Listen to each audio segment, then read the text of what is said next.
Hello అండి అందరికీ welcome to DM kitchen. ఈరోజు అయితే సింపుల్గా పెసరపప్పు సగ్గుబియ్య పాయసం ఎలా చేయాలో చూద్దాం రండి. సింపుల్గా ఉంటుంది, టేస్ట్ చాలా అంటే చాలా బాగుంటుందండి. ఇప్పుడు చేసే విధానం చూద్దాము.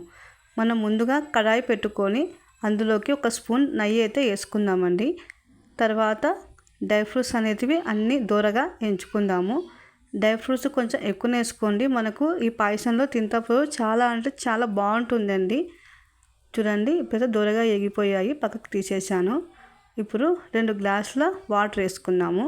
మనం ఏ గ్లాస్తో అయితే పెసరపప్పు తీసుకున్నామో అదే గ్లాస్తో 2 గ్లాసులు వాటర్ వేద్దాము. ఈ వాటర్లో మనము ఆల్రెడీ నానబెట్టుకున్న పెసరపప్పు అనేది ఇందులోకి వేసుకుందాము. ఇప్పుడు పెసరపప్పు వేసుకొని మనము దీన్ని ఒక 10 మినిట్స్ అనేది ఉడకబెట్టుకోవాలండి. త్వరగా ఉడికిపోతాయండి పెసరపప్పు అయితే, మనం ఆల్రెడీ నానబెట్టుకున్నాం కదా, త్వరగా ఉడికిపోతాయి. చాలామంది ఇట్లా పెసరపప్పు పాయసంని ప్రెషర్ కుక్కర్లో పెట్టి చేస్తుంటారు. అలా ఏం అవసరం లేదండి. పెసరపప్పు మనకు త్వరగా ఉడికిపోతుంది కాబట్టి మనం మామూలుగానే ఉడకబెట్టుకున్న త్వరగా ఉడికిపోతుంది. అట్లా ప్రెషర్ కుక్కర్లో చేసినామనుకో అంత టేస్ట్ అయితే అనిపించదు. ఇలా మామూలు ఉడకబెట్టుకుంటేనే మనకు టేస్ట్ అనేది చాలా పర్ఫెక్ట్గా ఉంటుంది. తింటప్పుడు చాలా అంటే చాలా బాగుంటుందండి. చూడండి, ఇప్పుడైతే మనకు ఆల్మోస్ట్ కొంచెం అయితే ఒక 50% అయితే ఉడికిపోయింది పెసరపప్పు. దీన్ని మనం ఇప్పుడు పక్కకి పెట్టేసుకుందాము. ఇప్పుడు మనము సగ్గుబియ్యం అనేది ఉడికించుకోవాలి. కొన్ని వాటర్ వేసుకొని సగ్గుబియ్యం ఉడికించుకోవాలి. సగ్గుబియ్యం కూడా మనం నైట్ నానబెట్టుకున్నామంటే మనకు సగ్గుబియ్యము మరీ ఉడకబెట్టుకోవాల్సిన అవసరం ఉండదండి. మనము నైట్ నానబెట్టుకోవాలి కాబట్టి ఇది ఎక్స్ట్రా పక్కకి ఉడకబెట్టుకోవాల్సి వచ్చింది. ఉడికినాక కూడా కొంతమంది వాటర్ అనేటివి సగ్గుబియ్యంలో వాటర్ పారేస్తుంటారు. అలా పారేద్దండి. సగ్గుబియ్యం వాటర్ వచ్చేసాక పాయసంలో వేయండి, చాలా బాగుంటుంది మనకు తింటప్పుడు కూడా. ఆ వాటర్లోనే విటమిన్స్ ఎక్కువ ఉంటాయి కదా, ఇంకా అవే పోతే ఎట్లా, కాబట్టి వాటర్తో సహా ఆ పాయసంలో వేసుకోండి. జిగటగా ఉంటుంది అనుకుంటారు, ఏం కాదండి.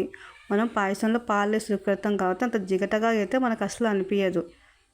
ఇవి బాగా ఉడికించుకుందామండి. ఇప్పుడైతే మనము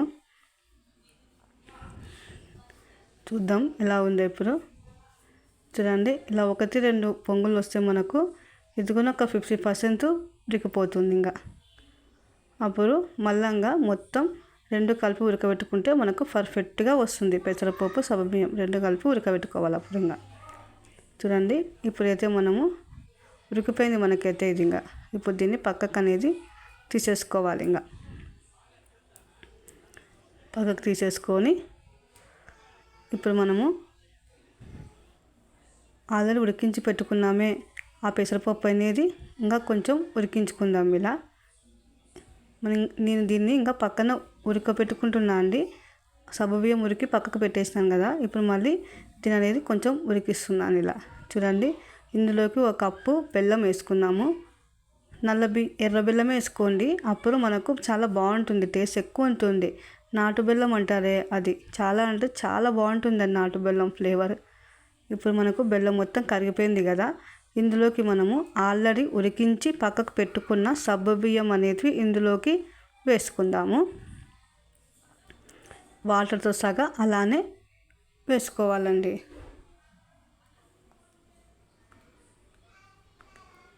చూడండి, వాటర్ సహా అలానే వేసుకుందాము. ఇప్పుడు ఒకసారి మొత్తం కలుపుకుందాము. ఇప్పుడు సగ్గుబియ్యం పెసరపప్పు రెండింటిని కాసేపు ఇలానే వదిలేస్తే అవి 2 కలిసిపోయి మనకు బాగా ఉడుకుతాయి. ఇప్పుడు చూద్దాం ఎలా ఉందో. చాలా మంచి స్మెల్ వస్తుందండి. బెల్లం పాకం స్మెల్ ఎలా వస్తుందో బెల్లం పాకం అలా వస్తుంది స్మెల్, బెల్లం పాకం లెక్క. చూడండి, ఇప్పుడు మనము ఇందులోకి ఆల్రెడీ కాబెట్టుకొని పక్కకు పెట్టుకున్న 1 గ్లాస్ పాలు అయితే వేసుకోవాలండి. కాగబెట్టుకొని వేసుకోండి, అట్లానే వేసినామంటే మనకు పగిలిపోతాయి. ఇంకొకటి, మనము ఇందులో బెల్లం వేసాం కాబట్టి స్టవ్ బంద్ చేసి ఉడికేది చల్లగా అయినాక మొత్తం అప్పుడే పాలు వేసుకోండి.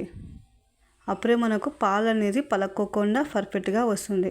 ఎందుకంటే బెల్లం వేసాం కదా, పాలు పలిగిపోయే అవకాశం ఉంటుంది కాబట్టి మనకు కొంచెము ఈ పెసరపప్పు సగ్గుబియ్యం ఉడికేది మొత్తం ఆగిపోయి కొంచెం చల్లారినాకనే మనము గ్లాస్ పాలు అనేటివి వేసుకోవాలి.